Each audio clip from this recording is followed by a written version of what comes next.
Tukishindwa leo kupendeza, kula vizuri, tutakwenda kuwasumbua malaika siku ya Kiyama. Tutauliza maswali mengi. Utapewa taulo, utaanza kumuuliza malaika, hili la kwangu au ni yako? Shida.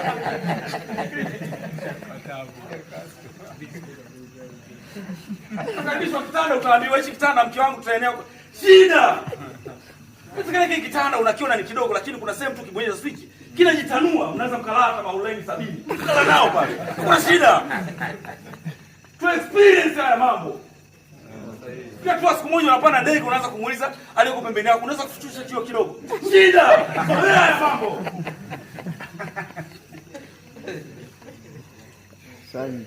Ukialikwa zile itifaki za kawaida za kutumia umma, usiwi mgeni ukafunga mikono nyuma.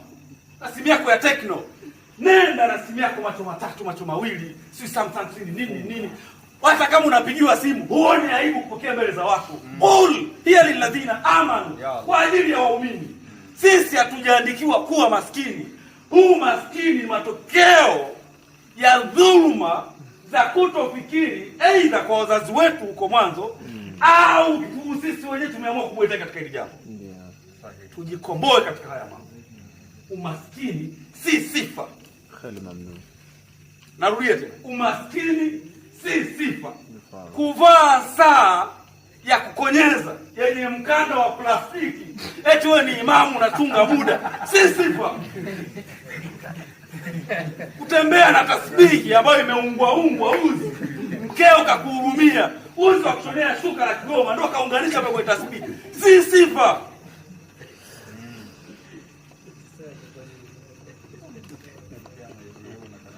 Kusalia kwenye chumba chenye joto ukasema hapa Mungu anikubalia sala yangu si sifa. Kitu kwa na AC si dhambi. Sana nafahamu. Shekhe, unaingia na sendo zako, usiwe na wasiwasi. Akiona quality ya sendo, muumini aliyoko nyuma yako atazibeba tu. Lakini shehe umeacha hebo wao ukimaliza maulidi unakuta zimeibiwa. Lakini kumbe kuna mtu kajiazima kanaanza chooni, akute sendo ya shilingi 80,000. Shehe atanaenda chooni kweli?